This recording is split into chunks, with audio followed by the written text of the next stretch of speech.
하나님 말씀 로마서 1장입니다. 로마서 1장 1절로 5절에 있는 하나님 말씀입니다. 제가 하나님 말씀 봉독하겠습니다.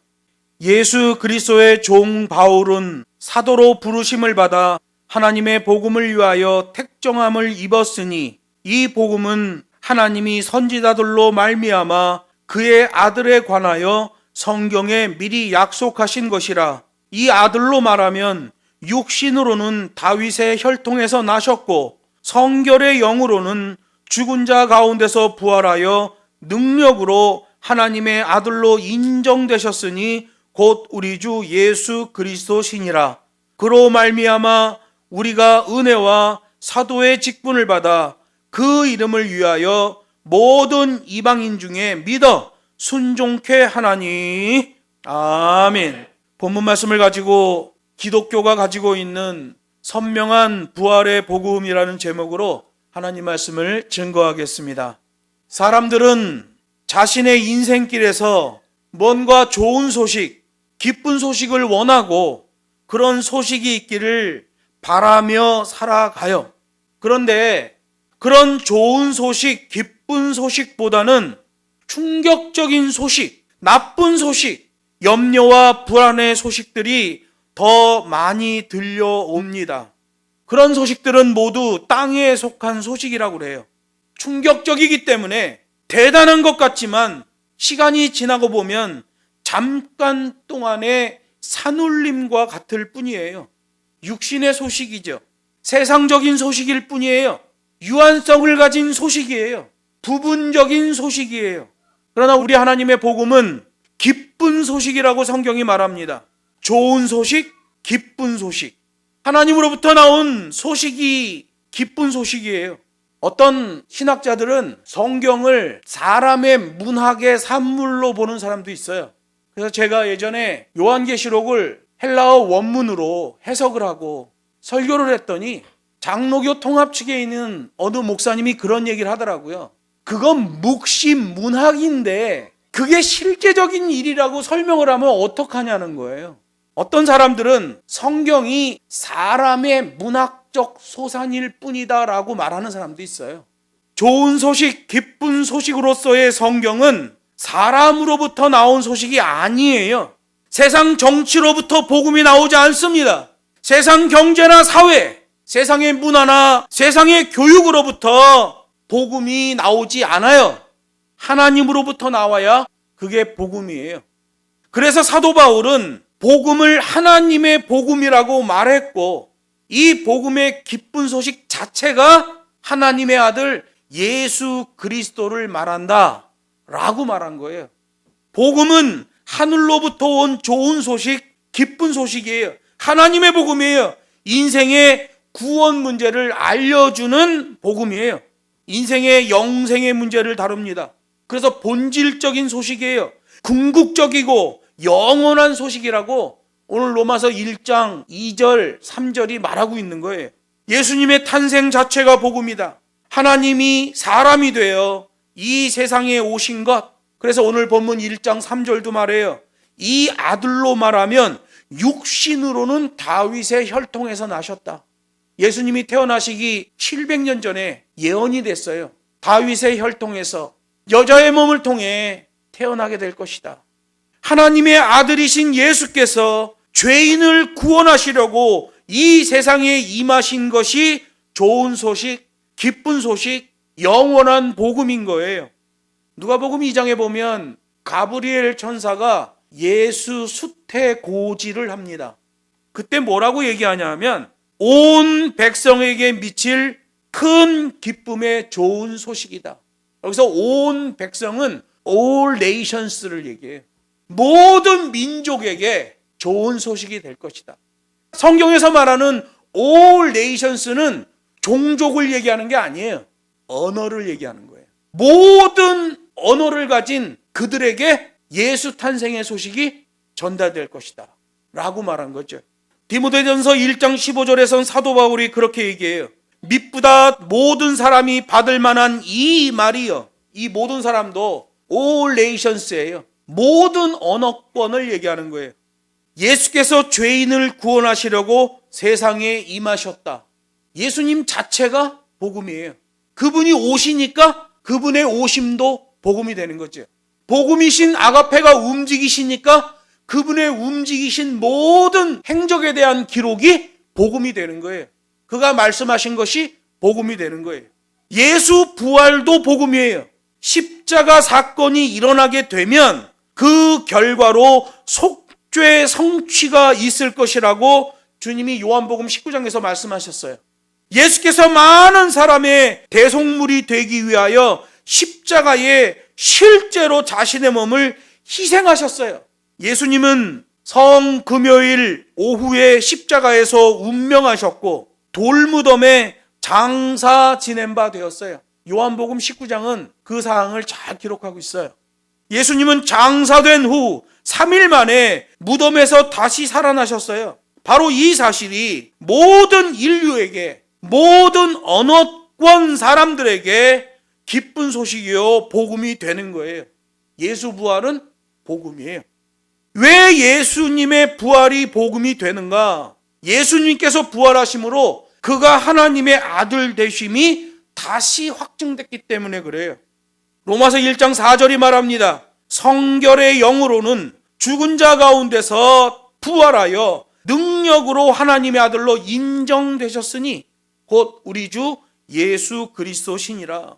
예수님은 부정 모혈로 출생하지 않으셨어요. 아버지와 어머니의 관계로 태어난 게 아니에요. 하나님의 능력으로 죄 없이 출생되었어요. 하나님의 경륜과 하나님의 섭리로 성령으로 잉태되시고 동정녀를 통해 출생하셔 이 땅에 오셨단 말이에요. 유일무이한 방법이에요. 예전에 연예인 교회에서 성경 공부를 하는데 몇 사람이 이 동정녀 탄생을 믿을 수가 없다는 거예요. 어떻게 남자 없이 여자 혼자 애를 낳냐는 거예요. 이건 문제가 있다. 이건 말도 안 되는 소리 같다. 그때 구봉서 장로가 그 사람을 데려갔대요. 그 사람들 일로 오시오. 방으로 데려가서 동정녀 탄생이 그렇게 안 믿어지냐? 안 믿어진다는 거예요. 그래서 구봉서 장로가 얘기했대. 그 서방이 그렇다는데 니들이 왜 못 믿어? 마리아의 서방 요셉이 자기 부인은 자기와 관계를 하지 않았고 남자가 겪어지지를 않았는데 애를 낳았다고 그 서방이 증거하지 않느냐. 근데 너희들이 왜 못 믿어? 여러분, 동정녀 탄생은 그 서방이 그렇다고 하는 거예요. 요셉이 그걸 증거했단 말이에요. 그러므로 우리가 어떻게 혼자 애를 낳냐라는 말은 무의미하죠. 왜? 그 일은 유일무이란 말이에요. 앞에도 없었고 후에도 없어요. 오직 죄 없이 태어나시는 예수 그리스도, 그분에게만 적용된 하나님의 경륜과 섭리란 말이에요. 천주교에서는 동정녀 탄생을 말하면서 마리아도 죄가 없다고 얘기해요. 마리아가 죄가 있으면 마리아 배에서 나온 예수님도 죄가 있다는 거야. 그래서 마리아도 죄가 없다는 교리를 만들었어요. 그런데 마리아가 죄가 없으려면 마리아는 부정모혈로 태어났잖아요. 그러면 마리아의 어머니 아버지가 죄가 없어야 돼요. 마리아의 어머니 아버지가 죄가 없으려면 그 윗대 아버지 쪽 어머니 아버지, 어머니 쪽 아버지 어머니가 다 죄가 없어야지 그 다음에 죄 없는 자가 나오는 거잖아요. 골치 아파지는 거죠. 여러분, 성령으로 잉태되어 동정녀 탄생은 예수 그리스도에게만 적용된 하나님의 경륜과 섭리, 유일무이한 사건이에요. 예수님 앞에 있는 사람도 이해할 수가 없고 예수님 뒤에 태어난 사람도 이해할 수 없어요. 하나님의 경륜과 섭리로 있어진 유일무이한 일이기 때문에 그래요. 그리고 하나 더 보태서 그의 서방이 그렇다고 인정을 했단 말이에요. 예수님께서 요단강에서 세례를 받고 올라오실 때 하늘이 열리고 성령이 비둘기같이 그 위에 임했어요. 마태복음 3장에 보면 그 기사가 나와요. 하늘로서 소리가 있어 말씀하시되 이는 내 사랑하는 아들이요 내 기뻐하는 자라. 하나님의 아들이세요. 변화산에서도 베드로와 야고보, 요한 앞에서 하나님의 증거가 나와요. 내 사랑하는 아들이라. 예수님은 스스로도 말씀하셨어요. 나는 하나님의 아들로서 말하며 일하고 있다 라고 스스로 말씀하셨어요. 그리고 예수님은 나는 하나님과 동등되다 라고 말씀하셨어요. 여기서 동등이라는 말은 완전이라는 말이에요. 하나님 아버지가 완전하시고 완전하신 하나님으로부터 나오신 예수 그리스도도 완전하실 수밖에 없지요. 만약에 하나님으로부터 예수가 나오셨는데 예수님이 나오신 만큼 하나님에게 공백이 생긴다면 하나님은 완전한 분이 아니에요. 하나님으로부터 예수가 나오셔도 하나님은 여전히 그 완전성을 유지하고 계셔요. 그런 하나님으로부터 나오신 예수이기 때문에 예수님도 하나님과 동등한 완전함을 갖고 계셔요.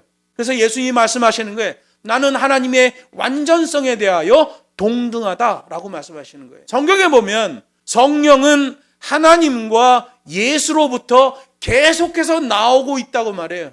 완전하신 성부 하나님, 또 완전하신 성자 예수님으로부터 계속 나오고 계시는 성령 하나님, 완전하시는 분으로부터 나오고 또 완전하신 분으로부터 나오기 때문에 성령도 동등하게 완전하신 분이에요.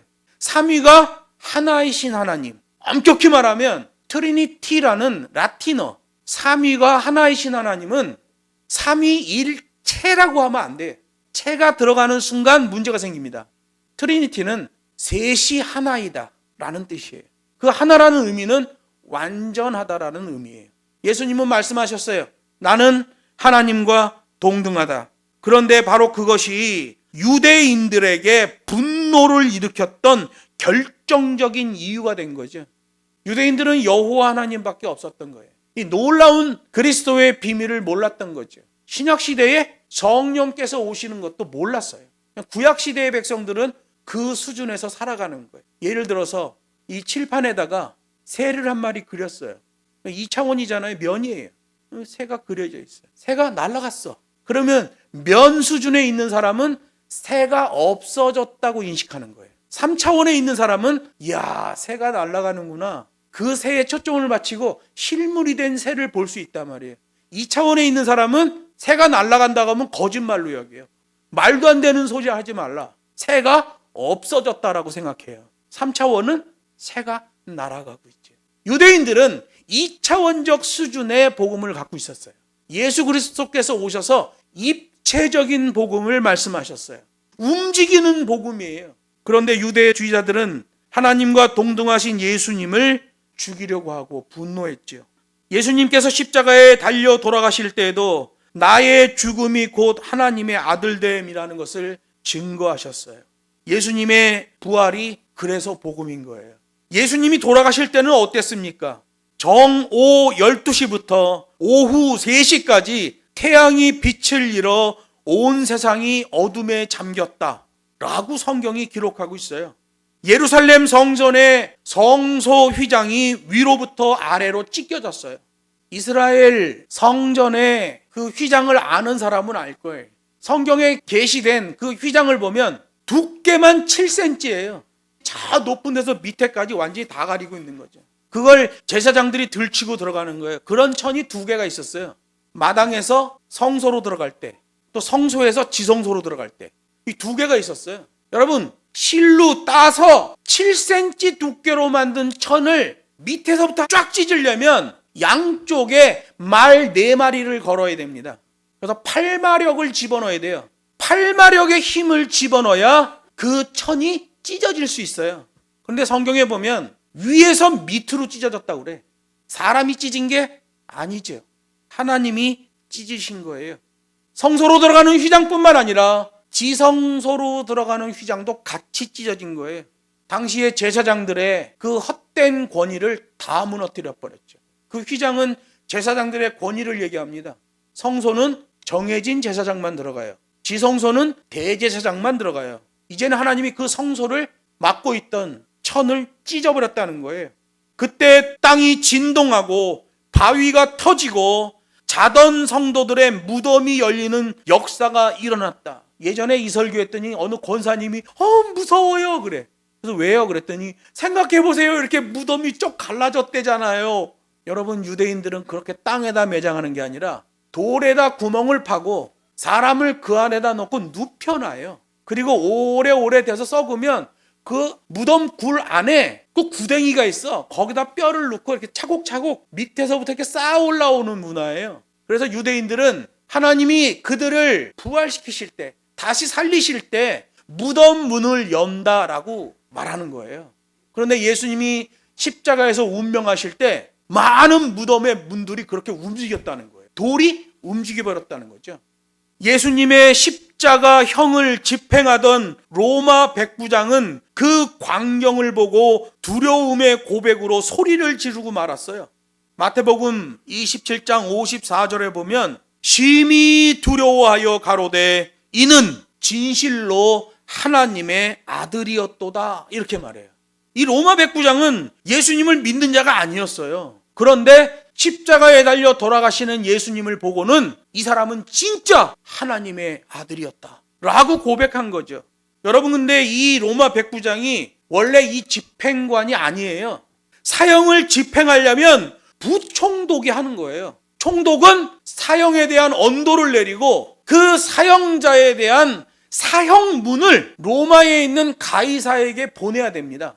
그래서 모든 로마의 사형수는 그 사형 집행 기록, 그를 신문했던 것, 그의 죄목, 처분 과정, 결과를 다 정리해서 로마로 보내야 돼요. 총독이 사인해서. 대신 집행은 누가 해요? 부총독이 하는 거예요. 그런데 그 부총독이 예수를 형장으로 호송하는 것을 거부합니다. 그래서 부총독 밑에 있던 로마 백부장 하나를 뽑아서 예수님 십자가형을 집행하도록 한 거예요. 그런데 그가, 예수를 믿지 않던 그가 십자가에 달려 돌아가시는 예수를 보고 와, 이 사람은 진실로 하나님의 아들이었다 라고 고백한 거죠. 예수님은 죽은 지 3일 만에 다시 살아나셨어요. 그 일은 예수님이 생전에 몇 번이나 예언하셨던 바대로 그대로 성취된 거예요. 성경 여러 곳에 기록되어 있잖아요. 그리고 그 부활로 말미암아 예수님은 재차 하나님의 아들로 인정되시는 거예요. 오늘 본문 로마서 1장 4절에서 말하잖아요. 그 부활로 인해, 그 능력으로 인해 하나님의 아들로 증거되셨다. 여러분, 그래서 예수 부활은 우리 부활이에요. 예수님의 부활 그러면 능동태 부활이에요. 예수님이 스스로 일어나셨다 이렇게 돼 있어요. 성도들의 부활 얘기할 때는 수동태 부활을 얘기합니다. 누군가 잡아줘야 일어나게 돼 있어요. 그 잡아주는 분이 누구예요? 예수 그리스도시죠. 그분은 부활의 증거를 가지고 계신 분이에요. 메타노 사태의 주님이기 때문에 메타노 에이테의 성도 부활을 이끌어내시는 분이에요. 그래서 예수 부활이 우리에게 복음이 되는 거죠. 어떤 사람은 그래요. 그거 예수님이 부활 안 했는데 제자들이 예수님의 시체를 어디서 감춰놓고 부활했다고 말하는 것이다 라고 말하는 사람도 있어요. 어떻게 죽은 사람이 살아나는 거야. 근데 여러분, 미국의 유명한 대통령 하나가 자신의 비리를 감추려고 최고의 미국 정보부 요원들을 통해서 자기의 모든 범죄 사실을 감추려고 했어요. 그런데 다 드러났어요. 완전 범죄가 없어요. 나중에 다 드러나게 돼 있어요. 예수님의 제자들, 대단한 사람들 별로 없어요. 그들이 만약 조작했다면 석 달도 안 돼서 다 드러났을 거예요. 그런데 예수 부활의 증거를 뒤집을 만한 어떠한 단서도 찾지 못했어요. 그래서 지난 2000년 동안 예수 부활이 증거가 되고 있는 거예요. 누구도 그것을 부정할 만한 증거를 찾지 못했단 말이에요. 살아나신 예수님의 몸은 결코 유령 따위가 아니었어요. 마가복음 16장, 요한복음 20장에 보면 막달라 마리아에게 나타나 보이시고 음성도 들려주셔요. 누가복음 24장에 보면 엠마오로 향하던 두 제자에게 나타나 성경을 풀어주시고 부활을 설명해 주어서 제자들의 마음을 뜨겁게 하셔요. 요한복음 20장에 보면 제자 도마에게도 나타나 음성을 들려주시고 상처받은 손과 발, 창에 찔린 옆구리를 보여주시고 만져보게 하셔요. 디베랴 바닷가에 나타나셔서 고기를 잡게 해주시고 그 구운 생선으로 함께 식사를 하셨다는 내용이 요한복음 21장에 기록되어 있어요. 고린도전서 15장에는 500여 문도들에게 일시에 자신의 모습을 보여주신 것도 기록하고 있어요. 사도행전 1장 3절에는 부활 이후 40일 동안이나 자신의 모습과 음성으로 부활을 증거하셨어요. 부활하신 예수님의 몸은 유령 따위가 아니었어요. 부활하신 예수님의 몸은 변화의 몸이었어요. 무덤에 누일 때 그 몸이에요. 공생의 3년간 사역하신 그 몸이에요. 그러나 변화의 몸으로서 시공을 초월하는 신비한 몸이었단 말이에요. 누가복음에서 말하는 그 변화산에서의 그 몸이에요. 많은 사람들이 보는 가운데서 살아있는 채로 하늘로 올라가는 몸이었어요. 휴거의 몸이죠. 그 모든 것들이 예수님께서 하나님의 아들이라는 증거였고 인류의 구세주가 되신다는 증거예요. 그 모든 일들은 완전히 초자연적인 일이에요. 하나님의 경륜과 섭리로 되어지지 않으면 일어날 수 없는 일이에요. 그래서 많은 사람이 그것을 믿을 때에 갸우뚱갸우뚱 하는 거예요. 제가 고등학교 다닐 때 몇몇 기독교인 애들이 있었는데 자기네는 동정녀 탄생이 안 믿어진다는 거야. 제가 고등학교 2학년 때 일이에요. 저는 교회에서 성경 공부를 하는데 동정녀 탄생 말하는데 눈물이 나더라고요. 막 믿어지는 거예요. 막 감사가 나오는 거예요. 나 같은 죄인을 위하여 하나님께서 이런 방법을 사용하셨구나. 나는 듣자마자 믿어지더라고요. 너무 감사해요. 여러분, 저는 고등학교 때 칸트의 합리론과 헤겔의 변증법을 공부했어요. 법화경과 화엄경을 읽었어요. 제가 고등학교 때 문선명의 원리강론책 이렇게 두꺼운 걸 다 읽었어요. 저희 교회 목사님이 신학교에서 이단론을 가르치는데 그분이 예배 때 원리강론에 대해서 얘기하더라고요. 그런데 원리강론에 있는 내용과 틀리게 얘기하더라고요. 그래서 제가 말씀드렸어요. 목사님, 지금 그렇게 인용하셨는데 원리강론에는 그렇게 돼 있지 않습니다. 원리강론을 제가 드리면서 목사님, 이걸 공부해가지고 이단을 가르치세요. 저는 통일교를 이단이라고 생각해요. 완전히 기독교가 아닙니다. 그거는 제가 원리강론을 읽어보니까 그건 기독교가 아니에요. 기독교가 아닐지라도 그들의 본질적인 것을 제대로 알고 가르쳐야 되잖아요. 여러분, 저는 고등학교 때 그런 데 관심이 많았어요. 헤겔을 공부했어요. 칸트를 공부했어요. 그런데 동정녀 탄생에 대한 성경 공부를 할 때 그렇게 눈물이 나더라고요. 그렇게 감사하더라고요. 초자연적인 일이에요. 하나님의 경륜과 섭리로만 되어질 수 있는 일이죠. 그러므로 모든 인류에게 소망의 복음이 되고 좋은 소식, 기쁜 소식의 복음이 되는 거예요. 말씀을 맺습니다. 복음은 세우고 살리는 기능을 가지고 있어요. 죄로 인해 죽어버린 사람들을 세우고 살리는 생명의 복음이요, 좋은 소식, 기쁜 소식이에요. 성경이 말하는 복음은 이 세상에 있다가 없어지고 왔다가 가버리는 그런 일시적인 희소식이 아니에요. 복음은 단편적인 게 아니에요. 복음은 부분적인 것도 아니에요. 복음은 단막극도 아니에요. 복음은 인생의 본질적인 문제예요. 깊어요. 높아요. 넓고 무거워요. 영생의 문제를 다루기 때문에 그렇습니다. 그 복음의 실체는 예수 자체이며 사람이 죽어도 다시 살아나서 영생하는 부활 문제로 연결되기 때문에 복음인 거예요. 죽음은 모든 인생의 삶의 욕구를 절단내고 빼앗아가 버리는 원수예요. 인생의 죽음 문제를 해결해주는 하나님의 아가페가 우리에게 나타난 바 되었어요. 하나님이 세상을 이처럼 사랑하사 독생자를 주셨으니, 하나님이 죄된 세상을 사랑하는 게 아니에요. 하나님이 독생자를 보내주시겠다고 약속하셨기 때문에 그 아가페를 우리에게 보내주셨다는 거예요. 세상이 죄로 인해 다 죽어버렸지만 그럼에도 불구하고 하나님이 아가페를 우리에게 보내주셔서 우리로 하여금 복음을 듣게 하셨다는 거예요. 죄인의 죄와 죄의 값인 사망 문제를 해결하기 위하여 예수께서 오셨고 그 오신 예수님 자체가 복음이라고 성경이 말하고 있는 거예요.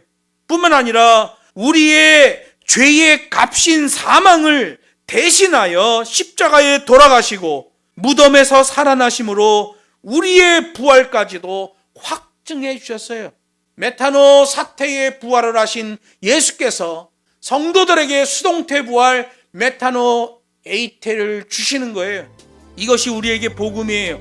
우리 모두가 이 세상에서 복음의 증인, 복음의 사명자가 되어야 돼요. 예수 탄생을 증거하고 그의 고난과 그의 부활까지도 증거하는 증인으로 살아가는 저와 여러분 되기를 주 예수의 이름으로 축복합니다.